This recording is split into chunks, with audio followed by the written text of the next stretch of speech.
अब पीछे पीछे आवाज जा रहा है ना? हाँ, पीछे आवाज नहीं जा रहा है? क्या हुआ भाई? मेरा सुंदर सा आवाज पीछे ना पहुंचे तो खराब लगे।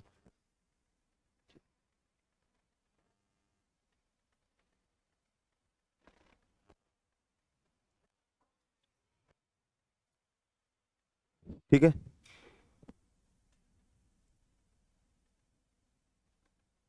तुम कर लो, मैं बाकी चीजें स्टार्ट करता हूँ।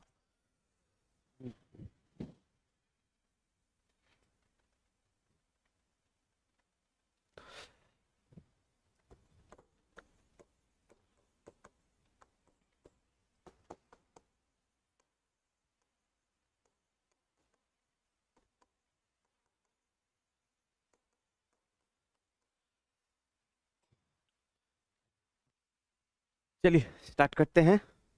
ठंडा वाला मॉर्निंग सबको। ओए गुड मॉर्निंग बोलो। हाँ ठीक है। अच्छा, तो लास्ट दिन आपका हुआ था 22 तक, 22 तक। और कल छुट्टी था। आय हाय कितना सुकून लगा। छुट्टी पे ना शांति लगता है एक। छुट्टी मिलता नहीं है ना ऐसे। अच्छा, तो फंडामेंटल राइट्स आज हम देखेंगे फ्रॉम आर्टिकल आर्टिकल 23। आर्टिकल 23, ठीक है। आर्टिकल 23 से स्टार्ट करते हैं। अच्छा, एक काम कीजिए, अ, आपका जो सुंदर सुंदर चेहरा है मेरे तरफ देखिए, खाता की तरफ नहीं, मेरी तरफ देखिए। हाँ, आर्टिकल 17 में क्या था? 17, अनटचेबिलिटी। बहुत बढ़िया जी। अच्छा, आर्टिकल 20, सॉरी आर्टिकल 22, 22 बोलते हैं, आर्टिकल 22।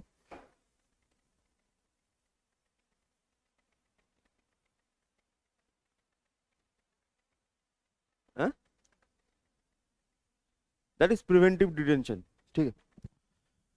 आप लोगों ने मैं सिर्फ यही देखना चाहता हूँ कि आप लोग घर में जाके, मतलब घर में पढ़े हो कि नहीं।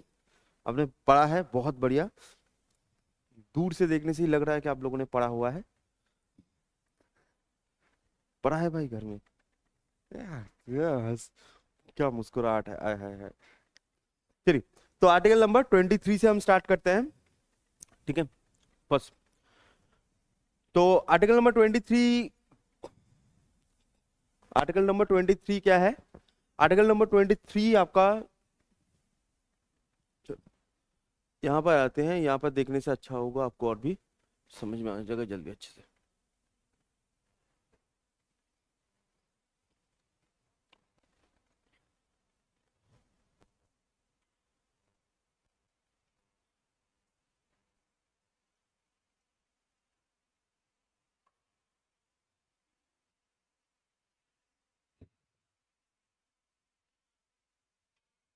चलिए, ठीक है। तो आर्टिकल नंबर 20, देखो आर्टिकल नंबर 23 और 24 ये राइट एगेंस्ट है, ठीक है। बाकी जितने भी चीजें हैं वो राइट ऑफ है। और ये वाला 23 एंड 24 वाला क्या होता है? राइट एगेंस्ट एक्सप्लॉयटेशन, कि आपको कोई एक्सप्लॉयट ना कर पाए। तो यहाँ पर एक्सप्लॉयटेशन में दो चीजें दी गई हैं। फर्स्ट ऑफ ऑल, फर्स्ट चीज क्या दी गई है? फर्स्ट है प्रोहिबिशन ऑफ ह्यूमन ट्रैफिकिंग। जो ह्यूमन ट्रैफिकिंग है उसके अगेंस्ट एक्सप्लॉयटेशन है। अच्छा, एक और चीज बोल दूं, ह्यूमन ट्रैफिकिंग के साथ साथ वहां पर ऑर्गन ट्रैफिकिंग भी ऐड होता है, ठीक है। ऑर्गन ट्रैफिकिंग भी ऐड होता है ह्यूमन ट्रैफिकिंग के अगेंस्ट। एंड यहां पर दिया गया है फोर्स्ड लेबर, उसके अगेंस्ट। अच्छा, फोर्स्ड लेबर, यहां पर एक और वर्ड ऐड कर देना, that is known as bonded labour. Bonded labour, ठीक है। तो प्रोविजन ऑफ ह्यूमन ट्रैफिकिंग या फिर organ trafficking and forced labour या फिर बॉन्डेड लेबर। फोर्स्ड लेबर या बॉन्डेड लेबर होता क्या है? जैसे मान लीजिए, भैया दो दो पेन है, ठीक है, उधर का पेन इधर आ गया है। चलिए, तो फोर्स्ड लेबर या बॉन्डेड लेबर होता क्या है? जैसे मान लीजिए अगर आपने मुझसे उधार लिया, ठीक है। मान लो कि आपने मुझसे उधार लिया और आप उधार नहीं दे पा रहे, तो मैंने आपको कहा कि एक काम करो, जब तक आप उधार नहीं दे पा रहे हो, आप मेरे घर पे काम करो। तो ये जो लेबर है, बिना सैलरी का जो लेबर आपको करवाया जाएगा, तो that is known as forced labour या फिर बॉन्डेड लेबर। उस समय किया जाता था, तो this known as forced labour या बॉन्डेड लेबर। तो आर्टिकल नंबर 23 कहता है कि इंडिया में कोई भी human trafficking, organ trafficking, forced labour, bonded labour नहीं हो सकता, ठीक है। एंड आर्टिकल नंबर 24 क्या होता है? आर्टिकल नंबर 24 होता है employment of children in any factory. अभी एनी को थोड़ा सा चेंज कर दिया गया है और एनी की जगह कर दिया गया है डेंजरस, ठीक है। डेंजरस, एनी की जगह कर दिया गया है डेंजरस को। डेंजरस का मतलब क्या होता है कि जहां पर आपकी जान जा सकती है, जैसे steel factory, coal factory, thermal power plant, acid factory, ऐसे जगह पर जहां पर जान जा सकती है, वहां पर चिल्ड्रंस को नहीं लिया जा सकता। अच्छा, इन दिस केस चिल्ड्रन कितना होता है? नहीं जी, इन दिस केस हमारे देश में चिल्ड्रन, ये जो बच्चा है ना, ये बच्चा अलग अलग जगह पर अलग अलग टाइम यूज किया जाता है। जैसे मान लीजिए इन the case of election, vote के केस में बच्चा यूज किया जाता है 18, ठीक है। आप लोग सब लोग 18 तो हो? अच्छा, वोट देने नहीं जाओगे? अच्छा, किसका इसका अनकॉन्टेस्ट हो चुका है? पूरा पूरा बेकार। अनकॉन्टेस्ट पूरा बेकार है। चलो, तो in the case of election that is 18, okay, ठीक है। In the case of POCSO, POCSO act समझते हो? POCSO act, prevention of child sexual offences act, that is known as POCSO. अगर कोई पॉक्सो एक्ट होता है, ठीक है, जो सेक्सुअल ऑफेंसेस होते हैं बच्चों के साथ, तो उसमें रखा जाता है 16। अगर कोई 16 के नीचे कर रहा है तभी वो बच्चा है, 16 के ऊपर वो बच्चा नहीं माना जाएगा। And in this case, children के केस में क्या हो जाता है? ये होता है आपका 40। क्योंकि हमारे देश में क्या होता है, हमारे देश में ऐसे बहुत सारे बच्चे हैं, ऐसे बहुत सारी जगह है जहां पर खाने को नहीं है। अब वो बच्चा करेगा क्या? उसको तो कुछ तो इनकम करना पड़ेगा ना, तो इसी वजह से यहाँ पर कम रखा जाएगा। तो आर्टिकल नंबर 23 ह्यूमन ट्रैफिकिंग को रोकने के लिए एंड फोर्स लेबर को रोकने के लिए। दूसरा होता है article number 24 prohibition of employment of children in any की जगह, जस्ट याद रखना, डेंजरस फैक्ट्रीज। अच्छा, नेक्स्ट होता है आर्टिकल नंबर 25। नेक्स्ट होता है आर्टिकल नंबर 25।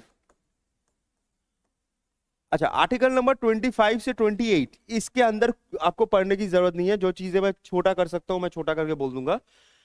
इनके बीच में आपको पढ़ने की जरूरत नहीं पड़ेगी। आर्टिकल नंबर 25 से 28 पढ़ने की जरूरत नहीं पड़ेगी। जस्ट इसमें याद रखिएगा रिलीजियस राइट्स है, बस ऐसे याद रखना, यहां पर आपका रिलीजियस राइट्स है। Article number 25 to 28 religious right है। एंड इसके बाद आर्टिकल नंबर 29 एंड 30, 29 एंड 30 ये जो है ये कल्चरल राइट्स होते हैं। कल्चरल राइट्स, इसके अंदर क्या है? इसके अंदर आपको एपीएससी के लिए पढ़ने की जरूरत नहीं पड़ेगी,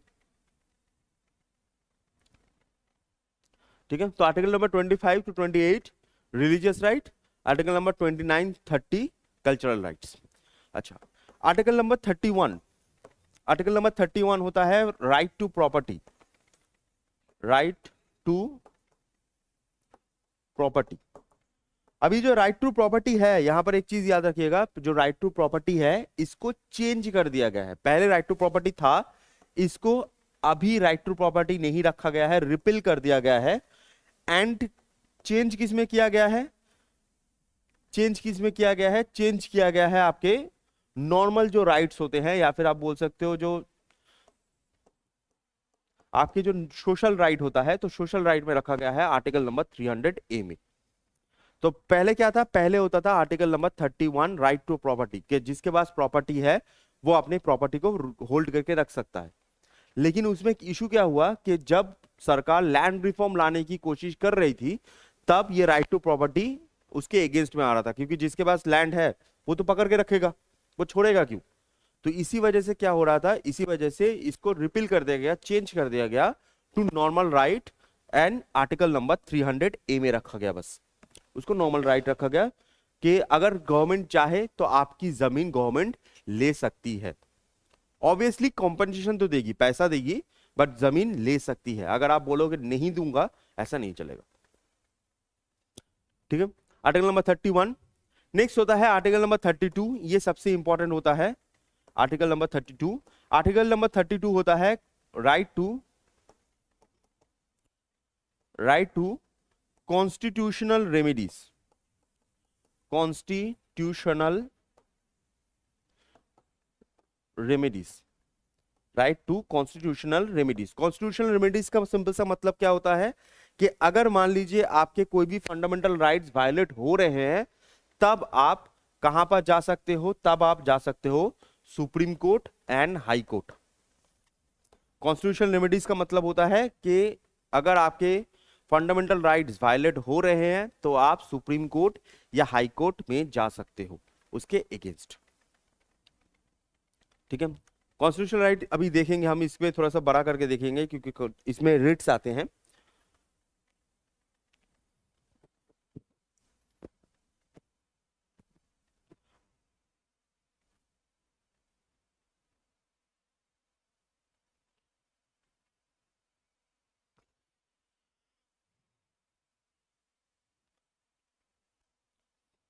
तो first of all article 23, article 23 क्या कह रहा था कि ह्यूमन ट्रैफिकिंग नहीं हो सकता, लाइक ऑर्गन ट्रैफिकिंग नहीं हो सकता, एंड बॉन्डेड लेबर नहीं हो सकता। ठीक है, या फोर्स लेबर। आर्टिकल नंबर 24 क्या था? 24 था कि कोई भी बच्चे को आप डेंजरस फैक्ट्रीज या फिर ऐसे फैक्ट्रीज में इंप्लॉय नहीं कर सकते। ठीक है, नेक्स्ट 25 से 28 इज रिलीजियस राइट, आपके जो रिलीजियस राइट्स होते हैं। 29 to 30 cultural rights, 31 right to property, 32 constitutional remedies, मतलब आप सीधा सीधा कोर्ट में जा सकते हो। अब जब आप कोर्ट में जाओगे ना, जब कोर्ट में जाओगे तो अगर मान लो कि आपको कोई इशू हुआ है तो कोर्ट में जाओगे तो कोर्ट कुछ ऑर्डर देगी। हाँ इधर रखो, चलो। ठीक है, अब जब कोर्ट में जाओगे, कोर्ट में जाओगे, मान लीजिए फॉर एग्जाम्पल, जस्ट एग्जाम्पल, कि आपने कुछ नहीं किया है, आपको पुलिस उठा के लेके चली गई। ठीक है, पुलिस घूम रही है, तुम ऐसा देखा कि तुम घूम रहे हो, उनको इच्छा हुआ कि ये टेररिस्ट है, उठा के लेके चले जाओ, तो लेके चली गई। अब जब कोर्ट में जाओगे तो कोर्ट आपको छोड़ देगी ना, ऑर्डर देगी उनको कि इनको छोड़ दो। तो ये जो कोर्ट्स ऑर्डर देती हैं कि ये काम करो, ये काम मत करो, ये जो ऑर्डर देती है, इन कोर्ट के ऑर्डर्स को कहा जाता है रिट्स। ठीक है, कोर्ट के ऑर्डर्स को कहा जाता है रिट्स। और ये रिट्स कहां से लिए गए हैं? ये रिट्स लिया गया है आपके यूके से, यूनाइटेड किंगडम। ठीक है, तो जो ऑर्डर्स होते हैं they are known as writs. Total writs होते हैं 5, ऐसे टोटल 5 रिट्स होते हैं। तो सबसे पहला रिट्स क्या होता है? सबसे पहला रिट होता है हिबियस कॉर्पस। ठीक है, सबसे पहला रिट होता है हिबियस कॉर्पस। अच्छा, अगर आपको लग रहा है कि ये ऐसा बेहुदा नाम क्यों है, लग ही सकता है कि बेहुदा नाम क्यों है, इधर टफ नाम क्यों है। ये टफ नाम या बेहुदा नाम नहीं है, ये असली में क्या है, इसको सीधा सीधा लैटिन वर्ड से लिया गया है, ये लैटिन वर्ड है, तो इसी वजह से आपको ऐसा लग रहा है। ठीक है, तो फर्स्ट होता है हिबियस कॉर्पस। तो habeas corpus first of all order किसको दिया जाता है? ये हिबियस कॉर्पस जो ऑर्डर है, जो रिट है, इस दिया किसको जाता है? ये दिया जाता है एडमिनिस्ट्रेशन को। ठीक है, ये दिया जाता है एडमिनिस्ट्रेशन को, एकदम आसान भाषा में समझते। ठीक है, एडमिनिस्ट्रेशन को मतलब पुलिस, गवर्नमेंट, कोई भी एडमिनिस्ट्रेशन को। और जो ये एडमिनिस्ट्रेशन को दिया जाता है, इसका मतलब क्या है? सिंपल सा भाषा में हिबियस कॉर्पस का मतलब क्या होता है? सिंपल सा भाषा में होता है कि आपको फ्री कर देना, free that person. Obviously free that person वहां पर लिखा नहीं है, तो हिबियस कॉर्पस का लिटरली मीनिंग होता है to have the body, to have the body, इसका लिटरली मीनिंग होता है।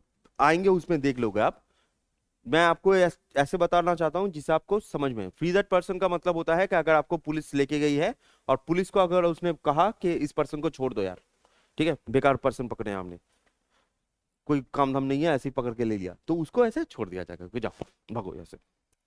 अच्छा, नेक्स्ट जो रिट होता है उसका नाम होता है मैंडेमस। नेक्स्ट होता है मैंडेमस। मैंडेमस भी किसको दिया जाता है? मैंडेमस भी दिया जाता है एडमिनिस्ट्रेशन को। ठीक है, मैंडेमस का मतलब क्या होता है? मैंडेमस का मतलब होता है we command. We command, we command का मतलब क्या है कि हम बोल रहे हैं कि तुम ऐसा करो। ठीक है, जैसे मान लीजिए आपने कुछ किया, पुलिस उठा के लेके गई और पुलिस कोर्ट ने कहा कि आपको 5 लाख रुपए फाइन देना है। तो 5 लाख रुपए जो फाइन देना है, तो इसका मतलब क्या है? कोर्ट बोल रही है कि आपको फाइन देना है, हम बोल रहे हैं कि दो। तो यहां पर यूज किया जाएगा मैंडेमस। मैंडेमस का मतलब कि आपको जब बोला जाएगा या फिर एडमिनिस्ट्रेशन को बोला जाएगा कि आप ये करो, आपको करना है, तो ये सब this is known as mandamus. Next होता है तीन। तीन होता है सर्टियोरेडी। सर्टियोरेडी, सर्टियोरेडी क्या होती है? सर्टियोरेडी किसको देते हैं? सर्टियोरेडी दिया जाता है लोअर कोर्ट्स को। ठीक है, लोअर कोर्ट्स को। इसका मतलब क्या होता है? सर्टियोरेडी का मतलब डिसीजन चेंज। डिसीजन चेंज, ठीक है, इसका मतलब होता है डिसीजन चेंज।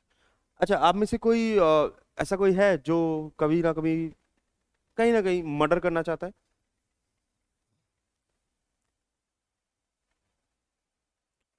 आप करना चाहते हो? बढ़िया। मान लो ठीक है, तो आपके मान लीजिए उन्होंने मर्डर कर दिया और उनको पकड़ के जेल हो गई। तो क्या होता है कि छोटे कोर्ट, लोअर कोर्ट, देखो तीन तरह के कोर्ट होते हैं। एक होता है सुप्रीम कोर्ट, उसके बाद होता है हाई कोर्ट, उसके बाद होता है सीजनल कोर्ट या फिर जिसको बोलते हैं डिस्ट्रिक्ट कोर्ट। ठीक है, आपका डिस्ट्रिक्ट कोर्ट कहां पर है, पता है किसी को? डिस्ट्रिक्ट कोर्ट कहां पर है आप लोगों का? यहाँ पर डिस्ट्रिक्ट कोर्ट एकदम दैट इज यूपिया में है। ठीक है, और आपका हाई कोर्ट कहां पर है? हाई कोर्ट आपका गुवाहाटी है। अरे इधर कहां पर है? तुम गुवाहाटी थोड़ी जाओगे जी, दैट इज नाहरलगुन में। अब नाहरलगुन आप लोग अगर कोर्ट पे कभी गए हो, बाहर से भी देखना, पूरा पैलेस की तरह दिखता है, कितना सुंदर बिल्डिंग है। कोर्ट तुमको लगेगा ही नहीं, अंदर घुसने के बाद लगेगा नहीं कोर्ट है। तो मान लीजिए अगर सजा देते हैं ना, जैसे लोअर कोर्ट ने उनको फांसी की सजा दे दी, ठीक है, फांसी की सजा दे दी, तो हमेशा याद रखिएगा फांसी की सजा हमेशा और हमेशा सुप्रीम कोर्ट दे सकता है। ठीक है, तो जब भाई फांसी की सजा लोअर कोर्ट देगा ना, तो ऑटोमेटिकली वो हाई कोर्ट में चला जाएगा, उसको आपको अप्लाई करना नहीं पड़ेगा। फांसी की सजा में हमेशा ऑटोमेटिकली हो जाता है, तो फांसी की सजा देगा ऑटोमेटिकली हाई कोर्ट में चला गया। अब हाई कोर्ट में भी उनको फांसी की सजा दे दी, ठीक है फांसी जाओ, वो ऑटोमेटिकली चला जाएगा सुप्रीम कोर्ट के पास। अब सुप्रीम कोर्ट ने क्या किया? सुप्रीम कोर्ट ने ये फांसी की सजा चेंज कर दिया कि नहीं, फांसी की सजा नहीं होनी चाहिए, आप 14 ईयर्स तक जेल में रहो। तो ये जब डिसीजन चेंज हुआ, डिसीजन चेंज होने में सुप्रीम कोर्ट एक पेपर ऑर्डर रिलीज करेगी, जो लोअर कोर्ट में भी आएगी, हाई कोर्ट में भी आएगी, कि हमने आपका डिसीजन चेंज कर दिया है। दिस इज नोन एज सर्टियोरेडी, कि डिसीजन जब चेंज कर दिया जाता है, ऊपर के कोर्ट नीचे वाला कोर्ट के डिसीजन चेंज कर देते हैं। ठीक है, कभी भी लोअर कोर्ट अपर कोर्ट का डिसीजन चेंज नहीं करता। क्यों नहीं करता? क्योंकि केस आता ही नहीं है, लोअर कोर्ट से ऊपर जाएगा, अपर कोर्ट से थोड़ी लोअर कोर्ट पे आएगा।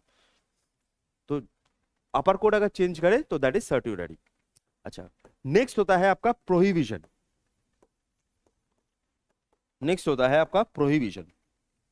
प्रोहिबिशन किसको दिया जाता है? प्रोहिबिशन फिर से कोर्ट्स को दिया जाता है, लोअर कोर्ट दिया जाता है। क्या होता है? जब जुडिक्शन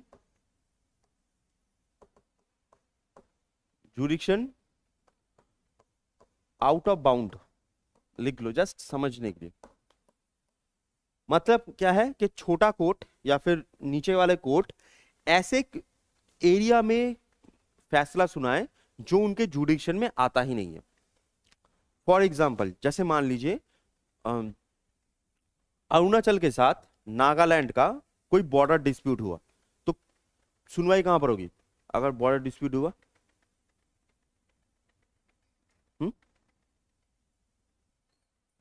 जी, दैट इज सुप्रीम कोर्ट में सुनवाई होगी। तो कोई भी state versus state, state versus government, ये जो होता है ना, ये सीधा सीधा जाता है सुप्रीम कोर्ट के पास।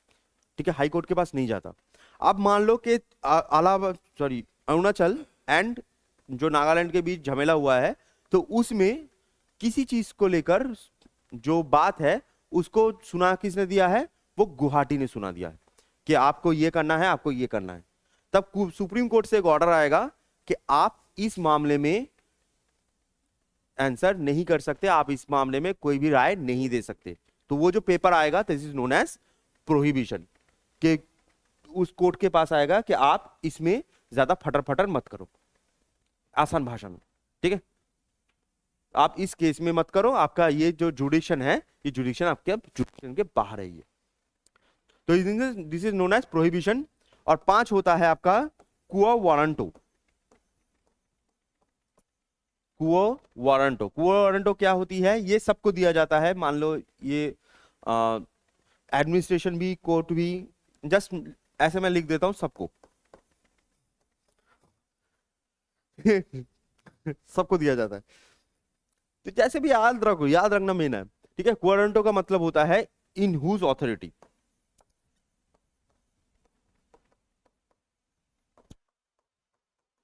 इन whose authority, in whose authority, इसका मतलब क्या होता है? इन हुज ऑथोरिटी का सिंपल सा मतलब क्या होता है? जैसे एक एग्जांपल से समझाओ तो समझते हो, समझ पाओगे। मेरा एक स्टूडेंट था, ठीक है? पहले पढ़ता था, स्टूडेंट था, अभी भी है, जिंदा है, कुछ दिन पहले मुलाकात हुआ था, ठीक है? जिंदा है। तो वो जो स्टूडेंट है ना, वो वाला जो स्टूडेंट है, उसको ये जो सेक्रेटरीट है यहाँ पर जॉब मिल गया था, ठीक है? जॉब मिल गया था, अच्छा फैमिली का है, मतलब पैसा वाला है, अच्छा खासा पैसा वाला है। तो उसको ये यहाँ पर जॉब मिला था, उसको जॉब करना नहीं है, तो इसलिए क्या किया है, उसने अपने नाम पर एक प्रॉक्सी को भेजा था। मतलब एक पर्सन जा रहा है जो उसके नाम पर जॉब कर रहा है, वो जॉब नहीं कर रहा है, वो घूम रहा है बाहर, ठीक है? उसके नाम पर एक पर्सन, दूसरा पर्सन जॉब कर रहा है, और जब सैलरी आती है तब दोनों 50-50 डिवाइड कर लेते हैं, क्योंकि इसका पैसा जॉब है।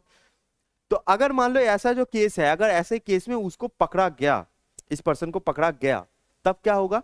पकड़ा जाने से तब क्या होगा कि उनको भी पूछा जाएगा, दोनों की जॉब जाएगी वो अलग बात है, तो उनको पूछा जाएगा कि आप किसकी अथॉरिटी पे ये कर रहे हो। तो वहां पर जो उनके पास पेपर आएगा, तो that is known as quo warranto, कि आप किसकी अथॉरिटी पे कर रहे हो, आपके करने का काम क्या है, किसके अथॉरिटी पे कर रहे हो। तो यहां पर ऐसे 5 ऑर्डर्स होते हैं। फर्स्ट होता one is habeas corpus, second one is mandamus, third होता है सर्ट्यूरेरी, फोर्थ होता है प्रोहिबिशन, एंड फिफ्थ होता है क्वो वारंटो। तो ऐसे टोटल 5 होते हैं, ठीक है? बहुत ही आसान भाषा में मैंने लिखा है, लेकिन अगर आपको थोड़ा सा आसान भाषा अच्छा नहीं लगा, कोई बात नहीं, आपको थोड़ा सा मैं हार्ड भारी भाषा पे भी ले के जाऊंगा, सुनने में अच्छा लगे जो, ठीक है? जो भाई बहन होते हैं ना, उनको एक बार ये सब बोल के देखना। भाई बहन होते हैं ना कि तुमने कभी बोला "ए, मैंने बोला है तुम करो, आई मैंडमस यू", ठीक है? सुनने में ना अजीब अलग लगेगा ना। तो ये होता है 5, ठीक है? Habeas corpus, you may have the body, mandamus, we command, certiorari, to be certified, prohibition, to active stopping something, and quo warranto, what is your authority. ये आपको ऐसे ही याद रखो, वैसे ही याद रखो, कैसे भी याद रखो, मेन चीज है याद रखना, वो मेन चीज है, ठीक है? दो दो पेन यहाँ पर कैसे कर,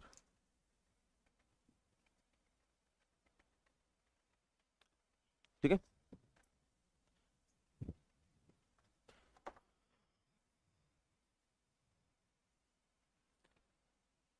वाह, ठीक है,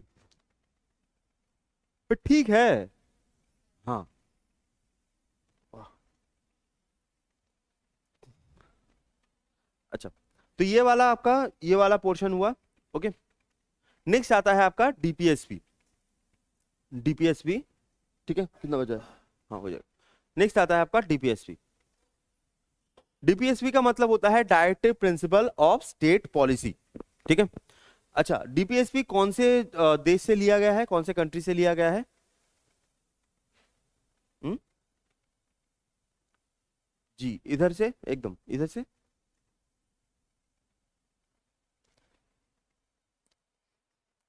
वाह, जी एकदम सही है, दोनों ने एकदम सही कहा है, दैट इज आयरलैंड।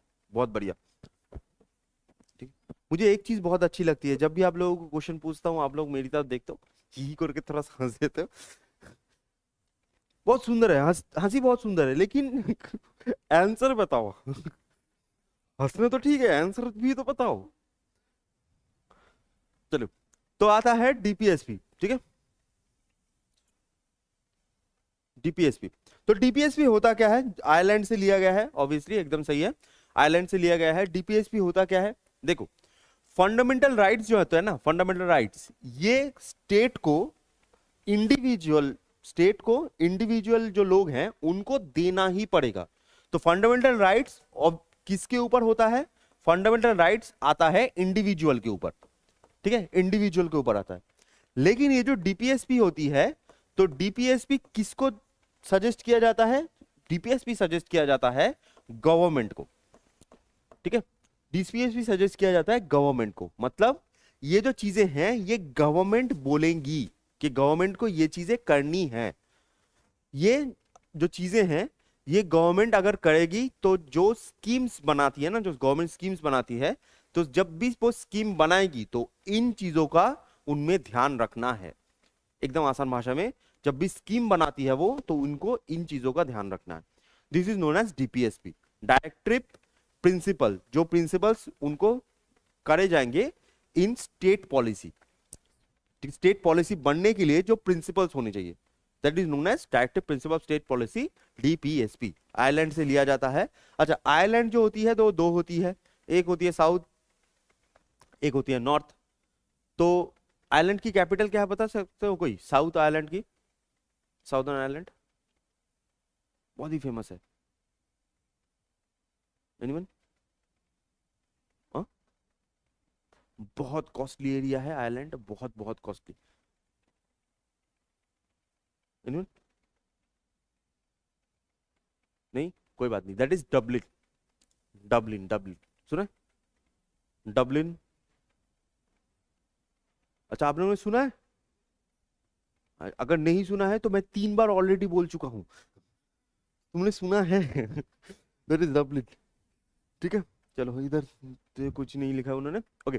तो directive principle of state policy, अच्छा यहां पर आपको क्या सबके सब याद रखने हैं? नहीं, सबके सब आपको याद नहीं रखने हैं, 6 से 7 याद रखने हैं बस। अच्छा, और एक चीज याद रखिएगा, they are non justiciable. Justiciable, non justiciable का मतलब क्या होता है, अगर गवर्नमेंट ये नहीं देती है, अगर गवर्नमेंट ये चीज प्रोवाइड नहीं करती है, तो आप उसको लेकर कोर्ट में नहीं जा सकते। जैसे अगर फंडामेंटल राइट्स नहीं देती तो आप जा सकते हो कोर्ट में, किसके, कौन से आर्टिकल के हिसाब से? जी, आर्टिकल नंबर 32, एकदम सही, आर्टिकल नंबर 32 के हिसाब से आप कोर्ट में जा सकते हो। बट इन दिस केस आप कोर्ट में जा नहीं सकते, दे आर नॉन जस्टिसेबल, ठीक है। अच्छा, तो यहां पर आपको क्या क्या याद रखना है, कौन सा आर्टिकल याद रखना है? तो सबसे पहला जो आर्टिकल आपको याद रखना है, that is known as article number 38। Article number 38, article number 38 क्या कहता है? To protect social order and welfare of the people, social order and welfare of the people. इसको लेकर बहुत सारे स्कीम्स निकलते हैं, ठीक है। प्रधानमंत्री आवास योजना, जनधन योजना, इसको छोड़कर आपके दीनदयाल अंत्योदय योजना, तो ऐसे जो होते हैं वो सोशल ऑर्डर और वेलफेयर को प्रोटेक्ट करने के लिए होते हैं, social order and welfare of the people. Next होता है जो आपको याद रखना है, नेक्स्ट होता है आर्टिकल नंबर 39, ठीक है, article number 39, certain principle. Certain principles का मतलब क्या होता है, यहां पर सर्टेन प्रिंसिपल्स में आ जाते हैं इक्वल पे, ठीक है, इक्वल पे आ जाता है, या फिर आपका बोल सकते हो कि जो मेल फीमेल समान होता है वो सेम होना चाहिए, या फिर आप बोल सकते हो इक्वालिटी, इक्वालिटी, ठीक है। आर्टिकल नंबर 39, ऑब्वियसली 39 के अंदर 39A भी है, that is free legal, free legal add. Free legal add का मतलब होता है, जैसे मान लीजिए अगर आप कभी जेल में गए, ठीक है, और आप जाने वाले हो, मुझे ऐसा क्यों लग रहा है, ठीक है, खून करने वाले हो तो जाने वाले ही हो, ठीक है। तो अगर आप जेल में गए तब क्या होगा, अगर जेल में गए तब आपको एक लॉयर करना पड़ेगा, या फिर ऐसा करना पड़ेगा ना। तो जब आप लॉयर करोगे, जो लॉयर करना पड़ेगा, जब करोगे तब आपके पास पैसा है तो लॉयर कर लोगे, लेकिन मान लीजिए आपके पास पैसा नहीं है, देन तब गवर्नमेंट आपको एक लॉयर प्रोवाइड करती है। तो this is known as free legal aid. ये फ्री होता है, ठीक है।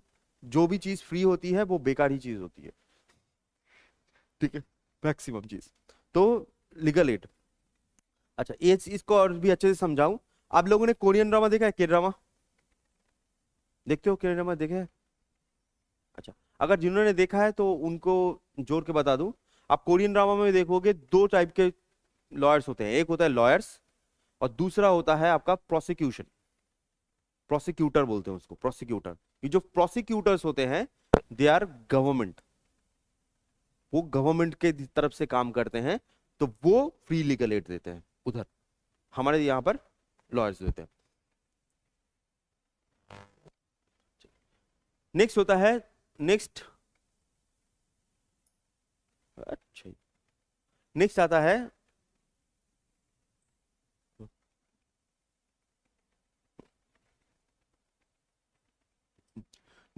Article number 40। आर्टिकल नंबर 40 होता है विलेज पंचायत। जस्ट ऐसे वर्ड लिख लो, article number 40 is village panchayat, ठीक है। Next article number 42। Article number 42 होता है मैटरनिटी रिलीफ, ठीक है। जब आप जॉब कर रहे हो उस समय अगर आप डिलीवरी के टाइम हो जाए या प्रेग्नेंट हो जाओ, देन आपको एक फ्री पीरियड मिलता है, that is known as maternity relief, ठीक है। ये फीमेल्स को होगा ऑब्वियसली, ठीक है। तुम लोग कोशिश करके भी नहीं मिलेगा, जितना भी कोशिश कर लो भाई नहीं मिलेगा, ठीक है। पहले अगर, अब मजेदार बात यह है, जान लो, पहले के टाइम पे, पहले के टाइम में मतलब 3 साल पहले भी, ठीक है, हाँ ठीक है, पहले के टाइम पे 3 साल पहले भी जो मैटरनिटी रिलीफ होता था वो 3 महीने का होता था, फ्रॉम मंथ 6 to मंथ 9। अभी इस टाइम पे सेंट्रल गवर्नमेंट और स्टेट गवर्नमेंट की जो नौकरियां है तो उसमें मैटरनिटी रिलीफ होता है फ्रॉम महीना 3 to 9, 6 महीने का होता है, ठीक है। ऑब्वियसली सैलरी तो मिलेगी, तो 6 महीने का मैटरनिटी रिलीफ, उसमें उसके बाद फिर से 6 महीना, फिर से 6 महीना चाइल्ड केयर लीव होता है। तो चाइल्ड केयर लीव में भी फिर से 6 महीना, मतलब 1 साल हो गया। और चाइल्ड केयर लीव के बाद आप एक्स्ट्रा छुट्टी अप्लाई कर सकते हो अगर आपकी बॉडी कमजोर है, ठीक है, उसके लिए भी एक्स्ट्रा छुट्टी होता है। तो कम से कम आप 1 साल 3-4 महीना छुट्टी अप्लाई कर सकते हो। मैं फीमेल्स की बात कर रहा हूं, तुमको एक दिन का छुट्टी नहीं मिलेगा, ठीक है, नहीं मिलेगा। तुम सिंगल पेरेंट होकर, सिंगल पेरेंट होकर क्या ही फायदा है? मतलब यहाँ पर मेटरनिटी लीव जब आप डिलीवरी के बात कर रहे हो ना, तो तुम सिंगल पेरेंट भी हो तो क्या ही है, तुम डिलीवरी थोड़ी कर सकते हो। हम्म, हाँ, तब वो चीजें जो, अगर मान लीजिए आपके हैं वो गुजर गई, तब वो वहां पर अलग से चीजें होती है, तब अप्लाई कर सकते हो, तब उसमें कर सकते हो। बाकी लॉन्डो को 1 दिन 2 दिन का छुट्टी मिल सकता है, ठीक है, वो भी कैजुअल लीव में। चलो ठीक है। नेक्स्ट होता है आर्टिकल नंबर 44, सबसे इंपॉर्टेंट, सबसे important article number 44। This is known as uniform civil code, UCC, uniform civil code, ठीक है। यूनिफॉर्म सिविल कोड क्या होता है? आइडिया है किसी को यूनिफॉर्म सिविल कोड क्या होता है? यूनिफॉर्म सिविल कोड जो होता है ना, बहुत सारे लोग बोलते हैं, बहुत सारे लोग यहाँ पर आप जानते हो, बहुत जगह पर आप सुनोगे कि जितने भी धर्म के लोग हैं सबके लिए जो रूल्स हैं वो इक्वल है। नहीं, ये पूरा यूनिफॉर्म सिविल कोड नहीं होता। यूनिफॉर्म सिविल कोड का मतलब क्या होता है कि जो रूल्स हैं वो इक्वल है, बट कुछ सर्टेन केसेस में, ऐसा नहीं कि सबके लिए सब कुछ इक्वल है। जैसे मान लीजिए आप क्रिश्चियन हो तो आप जैसे कपड़े पहनते हो, मुस्लिम्स अलग कपड़े पहनते हैं, हिंदूज अलग कपड़े पहनते हैं, इसका मतलब ये नहीं है कि सारे लोग सेम कपड़े पहनेंगे, ऐसा नहीं है। यूनिफॉर्म सिविल कोड कहां पर यूज होता है? यूनिफॉर्म सिविल कोड यूज होता है in case of marriage, in case of divorce, in case of inheritance, उसमें यूज होता है। जैसे मैरिज में अगर आप देखो, as per the Hindu religion एक शादी अलाउड है, as per the Christian religion एक शादी अलाउड है, as per the Islamic religion 4 शादियां अलाउड है, ठीक है। और एज पर द जो यहाँ पर मैंने जब भी बात किया है, जैसे आप लोगों का जो डोनीपोलो होता है तो उसमें कितने शादियां अलाउड होती है? जितना कर सकते हैं, पैसा है तो करते जाओ। अब ये जो चीजें हैं ये चीज नहीं होगा इन केस ऑफ मैरिज। सबका जितना भी मैक्सिमम लोगों का जितना होता है सबका सेम होगा, मीन्स मैरिज एक ही अलाउड होगा। डिवोर्स के केस में जैसे हमारा पेपर निकलेगा, क्रिश्चियंस का पेपर निकलेगा अलग अलग, लेकिन जब इस्लामिक आता था तो वहां पर एक सिस्टम होता था that is known as triple talaq. तलाक तलाक तलाक बोल दो, हो गया। तो वो चीज नहीं हो सकती। वो तो 2019 में ट्रिपल तलाक बिल के उसको कैंसिल कर दिया गया, वो अलग बात है। तो ऐसे केसेस में क्या होगा, in case of marriage, in case of divorce, in case of inheritance, यहां पर क्या होगा, यहां पर आपको जो चीजें होंगी वो इक्वल होंगी। This is known as UCC. कपड़ों में या धर्म में वो सिर्फ चीजों में इक्वल नहीं है, ठीक है, वो सब चीज में इक्वल नहीं है, इन चीजों पे इक्वल है। जैसे इंडिया में लीगल मैरिज एज कितना है?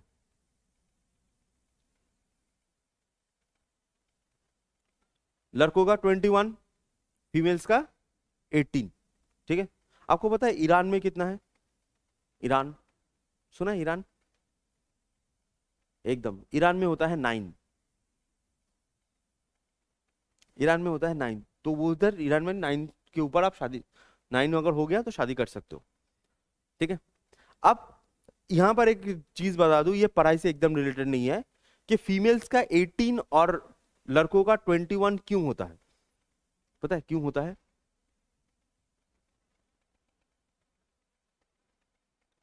नहीं, हाँ, तो सुना नहीं, अच्छे से बोलो। एकदम, मैंने वो सुना नहीं था, एकदम सही है। That is as per the human study, देखा जाता है कि जो फीमेल्स होती हैं उनका जो मैच्योरिटी एज होता है वो 3 साल ज्यादा होता है उनके एक्चुअल एज से। और लड़कों का मैच्योरिटी एज और लड़कों age simple age same same. तो इसलिए क्या होता है कि मैच्योरिटी जो एज होती है, अगर लड़कों का 21 है और जो 18 की लड़की है, उन दोनों का मैच्योरिटी जो होगा वो सेम सेम होता है। तो इसीलिए यहां पर 3 साल का गैप रखा जाता है, 3 साल का गैप रखा जाता है। अब सोचो,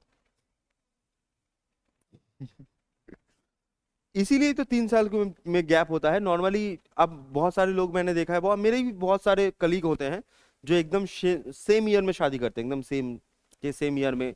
या फिर मैंने ऐसे 3-4 मेरी फीमेल दोस्त भी हैं जिनकी शादी हुई है 2 साल 1 साल छोटे बच्चे से। अब मैं बच्चा क्यों बोल रहा हूँ, क्योंकि वो पाल ही नहीं है उनको। चलो ठीक है। तो आर्टिकल नंबर 44। अच्छा, नेक्स्ट आता है आर्टिकल नंबर 44 के बाद, आर्टिकल नंबर 44 के बाद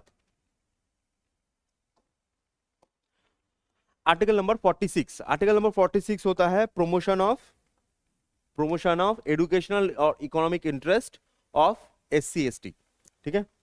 और यही चीज है, यही रिजर्वेशन का, रिजर्वेशन जो होती है यही चीज रिजर्वेशन का आप बोल सकते हो बेस है, ठीक है। आर्टिकल नंबर 46 रिजर्वेशन का बेस होता है। नेक्स्ट होता है आर्टिकल नंबर 49। आर्टिकल नंबर 49 होता है to protect all monuments of history interest and national importance, ठीक है। अच्छा, आप लोग जो में से जो भी कोई कभी दिल्ली गया होगा तो आप देखिएगा वहां पर कुतुब मीनार कॉम्प्लेक्स है, फतेहपुर सीकरी कॉम्प्लेक्स है, ऐसा है ना। तो वहां पर बहुत पुराने पुराने मोन्यूमेंट्स हैं, और मोन्यूमेंट्स में के ऊपर लिखा हुआ है ऐसे ऐसे लव साइन करके, रिया आकाश, ठीक है, रिजवान नाजमा, ऐसे लिखा होता है ना। तो वो करते हुए अगर आपको गवर्नमेंट देख ले, मतलब कोई पुलिस वाला देख ले, तो आपको जेल भी हो सकती है। लेकिन वो जो जेल है ना, वो आपको बहुत दिन तक नहीं हो सकती। क्यों? क्योंकि उसको प्रोटेक्ट करने के लिए आपको यहाँ पर जो बातें हैं वो DPSP पे लिखी गई हैं, ना कि फंडामेंटल राइट्स पर। तो अगर कोई लिख रहा भी है तो आप उनको पकड़ के जेल में दे सकते हो, पुलिस पीटेगी, थप्पड़ वप्पड़ मारेगी, छोड़ देगी। लेकिन वो आपका फंडामेंटल राइट नहीं है कि उसको आप प्रोटेक्ट करोगे। उसको प्रोटेक्ट आपको करना होता है, गवर्नमेंट को प्रोटेक्ट करना होता है, ये DPSP में आता है। तो DPSP इसलिए क्या होता है, जो जहां पर भी आप लिखा विखा देखोगे उनको हर एक को पकड़ा नहीं जाता है, जेल में नहीं डाला जाता है, रीजन ये है। And article number 51, article number 51 क्या होता है? Promotion of international peace and security, promotion of international peace and security, कि देश में, वर्ल्ड में पीस एंड सिक्योरिटी बनी रहे। इसी वजह से इंडिया कभी भी, इसी वजह से इंडिया ने कभी भी दूसरे देश पे हमला नहीं किया है, आज तक दूसरे देश पे हमला नहीं किया है, पहले, ऑब्वियसली पहले, ठीक है। अब बार बार पाकिस्तान पीट आएगा तो पीटेंगे नहीं, ऑब्वियसली पीटेंगे, ठीक है। तो ये आपका डीपीएसपी वाला केस है। तो यहां पर आपको जस्ट 6-7 जो आर्टिकल्स हैं वो आपको याद रखते हैं,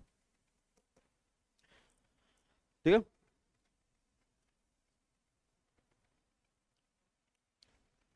अच्छा, एक और चीज मैं बोल दूं आर्टिकल के केस में, आपको थोड़ा सा बोल दूं। देखो, आर्टिकल्स के केस में क्या होता है ना, आप आर्टिकल्स को ऐसे लंबा लंबा करके अगर आप पढ़ने की कोशिश करो तो आप पढ़ नहीं पाओगे, मतलब भूल जाओगे।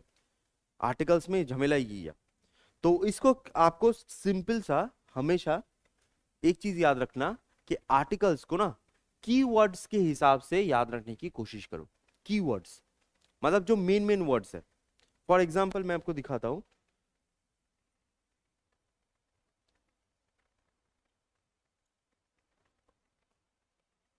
ठीक है। जैसे मान लीजिए आर्टिकल नंबर 1, आर्टिकल नंबर 1 क्या है? India that is Bharat shall be union of state. अब इसमें कोई भी वर्ड आप ले लो जो आपको याद रखने में आसानी हो, ठीक है, दैट इज भारत, ठीक है। आर्टिकल नंबर 2 क्या है? आर्टिकल नंबर 2 होता है admission and establishment of the new state और न्यू यूनियन टेरिटोरी, ठीक है। तो जस्ट आप एडमिशन लिख लो।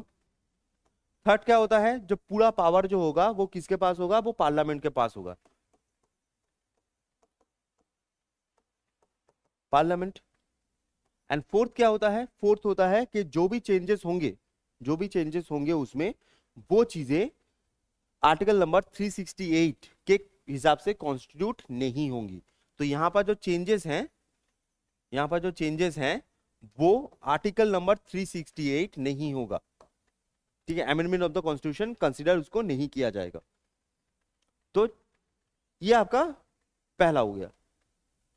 तो ऐसे करके आप याद रख सकते हो। जैसे मान लीजिए 5 में क्या होता है? 5 में होता है अगर आप जन्म लेते हो, इंडिया में जन्म लेते हो, या फिर आप डोमिसाइल हो, डोमिसाइल हो, या फिर आपके पेरेंट्स इंडिया से हैं, तो आप इंडियन बन जाओगे। अगर इन तीनों में से कुछ नहीं है तो आपको करना पड़ेगा रजिस्टर। अगर रजिस्टर हो गया तो अच्छी बात है, अगर रजिस्टर नहीं हुआ, जैसे मान लीजिए कोई इंडिया से पाकिस्तान, पाकिस्तान से इंडिया आया है, जैसे घूम के आया है, तब क्या करना पड़ेगा?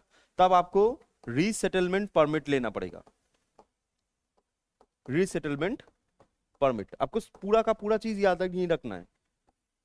8 क्या है कि अगर आप बाहर थे, उस समय बाहर थे, तो आपको कहां पर जाना पड़ेगा?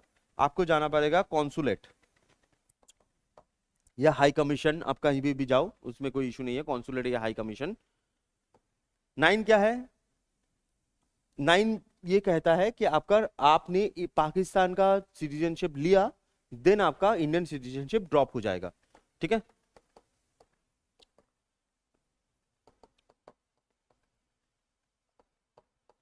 ठीक है। 10 क्या क्या कहता है कि पार्लियामेंट सारा लॉ बनाएगा, पार्लियामेंट सारा लॉ बनाएगा। और 11 उसके वेज क्या क्या है, ठीक है। तो जस्ट ऐसे just single single single single words में आइए बस, और इतना ज्यादा लोड नहीं है। 12 कहता है कि स्टेट क्या क्या होगा। 13 लॉ कब कैंसिल होगा। 14 इक्वालिटी बिफोर लॉ।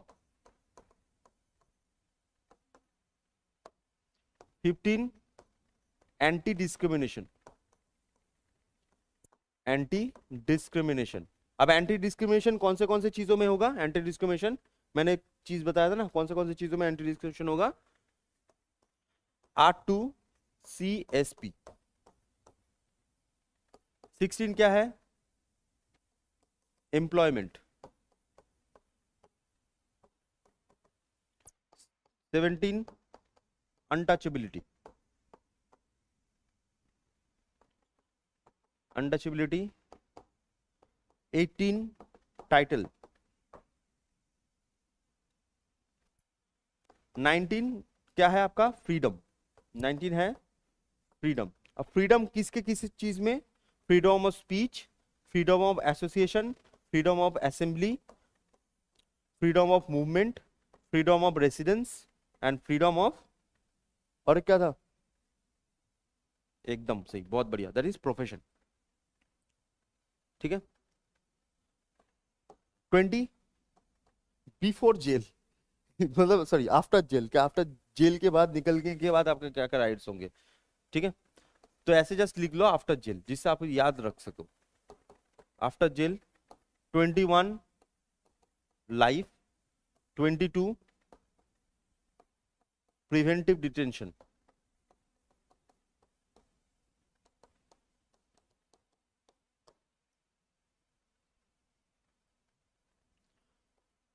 23 आज ही हमने पढ़ा, दैट इज ह्यूमन ट्रैफिकिंग,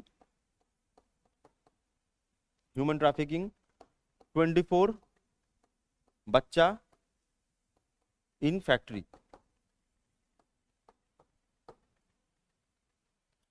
25 से आपका क्या होगा? प्रोफेस करना स्टार्ट होगा। 25 से रिलीजियस राइट स्टार्ट होता है।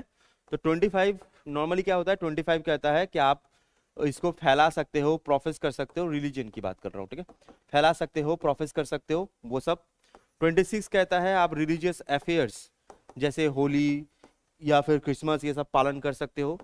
27 क्या कहता है? 27 कहता है कि आप टैक्स नहीं दोगे अगर आपका धर्म नहीं है, और वहां पर आपको टैक्स नहीं देना पड़ेगा। जैसे मान लीजिए जजिया होता था, तो वो मुस्लिम्स के लिए टैक्स होता था जो हिंदूज देते थे, तो वो नहीं कर वो नहीं होगा कि आप अगर टैक्स नहीं देना चाहते तो मत दो, कोई इशू नहीं है। एंड 28 क्या होता है? 28 होता है जो इंस्टीट्यूशंस गवर्नमेंट के हैं, जो इंस्टीट्यूशन गवर्नमेंट के हैं, तो वहां पर कोई भी रिलीजियस चीजें नहीं होंगी। जैसे रिलीजियस चीजें नहीं होंगी मींस कुछ जगह पर, जैसे मान लीजिए मदरसा है, तो मदरसा में आप कुरान कर सकते हो, कोई इशू नहीं है। गुरुकुल है, गुरुकुल में आप भगवत गीता पढ़ा सकते हो, कोई इशू नहीं है। कॉन्वेंट है, बाइबल पढ़ा सकते हो, उसमें कोई इशू नहीं है। बट जो नॉर्मल स्कूल्स है, जैसे आर्मी स्कूल या फिर जो सरकारी स्कूल, उसमें आप कोई भी रिलीजियन इंस्ट्रक्शन नहीं दे सकते, रिलीजियन इंस्ट्रक्शन नहीं दे सकते। ये होता है 28। 29 क्या होता है? 29 होता है कि आप अपनी जो स्क्रिप्ट है,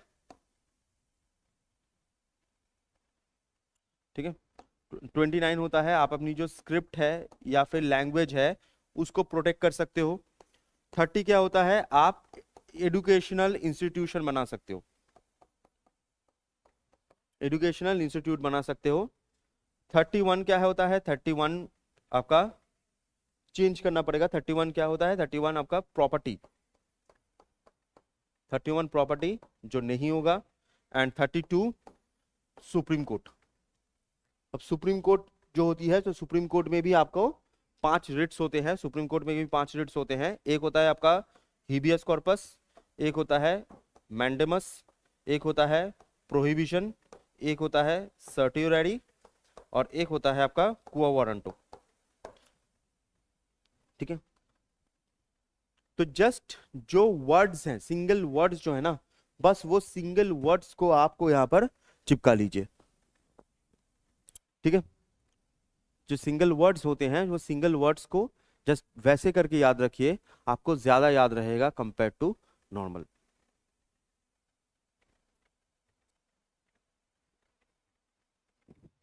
ठीक है, चलिए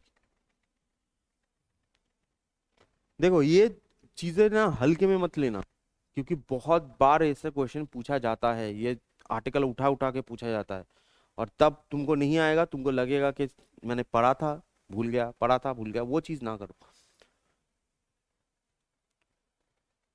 ठीक है, चलिए अच्छा, तो आज के लिए हम इतना ही रखेंगे, और कल नेक्स्ट डे, कल जो होगा वो आपका स्टार्ट होगा जो सेंट्रल सिस्टम है। सेंट्रल सिस्टम मतलब कल पार्लियामेंट, पार्लियामेंट और पार्लियामेंट से जुड़ी हुई जितनी भी चीजें हैं, ठीक है, जैसे इधर जो भी चीजें हैं उसको छोड़ के जो एक्स्ट्रा चीजें हैं, पार्लियामेंट को छोड़कर राज्यसभा लोकसभा ये सब क्या होते हैं, वो सब जोड़कर, एंड ऑब्वियसली देख प्रेसिडेंट वाइस प्रेसिडेंट जो है उसको भी थोड़ा सा देखना पड़ेगा, प्रेसिडेंट वाइस प्रेसिडेंट। कल आपका पार्लियामेंट वाला केस है। नेक्स्ट दिन मैं बोल देता हूँ, नेक्स्ट दिन president, vice president and supreme court, ठीक है। तो हो गया थर्सडे, थर्सडे थर्सडे वो ना आज वेडनेसडे है ना, तो नेक्स्ट हाँ फ्राइडे, नेक्स्ट हो गया फ्राइडे एंड सैटरडे। आप लोगों का जो स्टेट बाकी रहेगा, स्टेट बाकी रह के आपका सैटरडे ही निपटा देंगे, ठीक है आपका, क्योंकि आप लोगों का मंडे इलेक्शन भी है ना, तो उससे पहले ही आप लोगों का निपटा देंगे जिससे आप लोग घर जा पाओ।